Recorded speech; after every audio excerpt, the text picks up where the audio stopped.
Assalamualaikum warahmatullahi wabarakatuh. Halo teman-teman, perkenalkan nama saya Tanti Dwi Astuti, NPM 50202211. Saya dari kelas 5E, Prodi PGSD. Mata kuliah Penelitian Pendidikan yang diampu oleh Ibu Lucy Asri B, MPD Mat.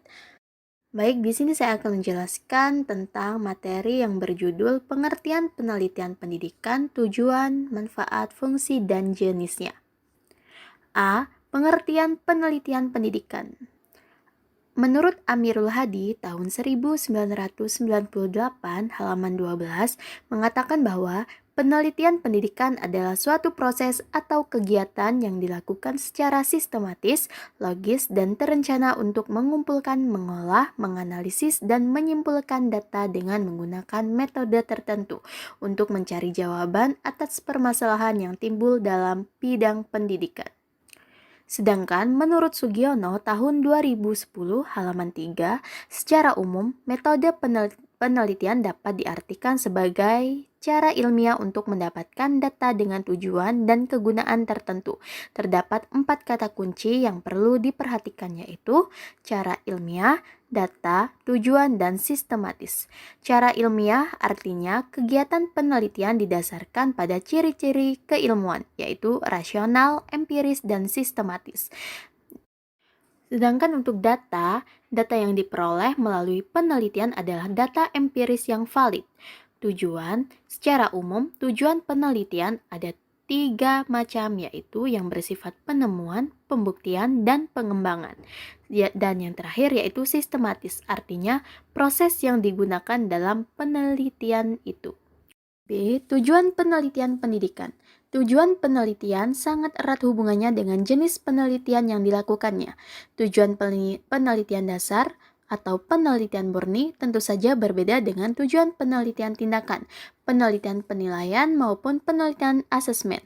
Menurut Kartono tahun 1996 halaman 29, secara umum penelitian bertujuan untuk menemukan, mengembangkan, dan membuktikan kebenaran suatu pengetahuan. 1. Penemuan berarti mendapatkan suatu yang baru untuk mengisi kekurangan atau kekosongan atau menciptakan sesuatu yang sebelumnya belum ada. 2. Pembuktian berarti data yang diperoleh itu digunakan untuk membuktikan adanya keraguan terhadap informasi atau pengetahuan tertentu. 3. Pengembangan berarti memperluas dan menggali lebih dalam realitas atau problem yang sudah ada. Secara spesifik, tujuan yang akan dicapai dalam penelitian pendidikan antara lain, yang pertama, menemukan fakta baru dan menguji fakta lama tentang pendidikan. Kedua, mengadakan analisis tentang urutan, internalisasi, dan penjelasan tentang fakta yang muncul dalam kerangka teoritis yang berhubungan dengan kependidikan. Ketiga, pengembangan alat, konsep, dan teori ilmiah baru dalam bidang pendidikan yang memberikan kemungkinan bagi studi tentang tingkah laku manusia dalam situasi pendidikan yang valid dan reliable. C. Manfaat penelitian pendidikan. Ada beberapa manfaat yang bisa dihasilkan dari penelitian pendidikan, antara lain: 1. Hasil penelitian dapat dijadikan peta yang menggambarkan keadaan pendidikan dan melukiskan kemampuan sumber daya, kemungkinan pengembangan, serta hambatan-hambatan yang dihadapi atau mungkin ditemukan dalam penyelenggaraan pendidikan. 2. Hasil penelitian dapat dijadikan sarana diagnosa dalam mencari sebab kegagalan serta masalah yang dihadapi dalam pelaksanaan pendidikan sehingga dengan mudah dapat dicari upaya untuk mengulanginya. Ketiga, hasil penelitian dapat dijadikan sarana untuk menyusun kebijaksanaan dalam menyusun strategi pengembangan pendidikan.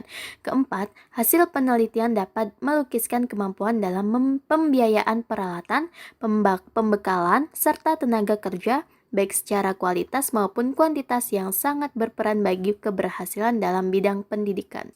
D. Fungsi penelitian pendidikan, yaitu yang pertama dapat menunjukkan isi dan cara mengajar serta mengorganisasikan dan menjalankan sekolah. 2. Dapat menilai program, prosedur, dan bahan-bahan untuk menunjukkan hasil pendidikan yang telah dicapai, biaya dalam ukuran waktu, usaha, dan bahan-bahan, dan keadaan hasil-hasil yang dicapai. Ketiga, dapat membentuk suatu badan informasi tentang usaha pendidikan yang bermanfaat dalam penyusunan kebijakan dalam 2. Pengambilan keputusan. Keempat, dapat menyediakan pandangan, rangsangan, dan penyuluhan yang berhasil untuk pembaruan pendidikan. Kelima, dapat mengembangkan teori yang lebih memadai dan sahih atau valid tentang proses pendidikan serta pengoperasian usaha. Jenis-jenis metode penelitian pendidikan. Metode penelitian pendidikan adalah sebagai cara ilmiah untuk mendapatkan data yang valid dengan tujuan dapat ditemukan, dikembangkan, digunakan untuk memahami, memecahkan, dan mengantisipasi masalah dalam bidang pendidikan. Menurut Sugiono tahun 2010 halaman 6.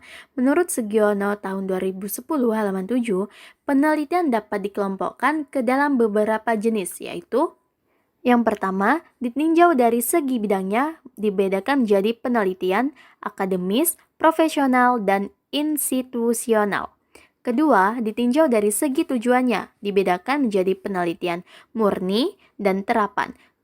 Ketiga, ditinjau dari segi metodenya, dibedakan menjadi penelitian, survei, expose, facto, eksperimen, naturalistik, policy research, action research, evaluasi, sejarah, dan research and development. Keempat, ditinjau dari tingkat eksplanasinya, dibedakan menjadi penelitian deskriptif, komparatif, dan asosiatif. Dan yang terakhir, ditinjau dari segi waktunya, dibedakan menjadi penelitian cross-sectional dan longitudinal.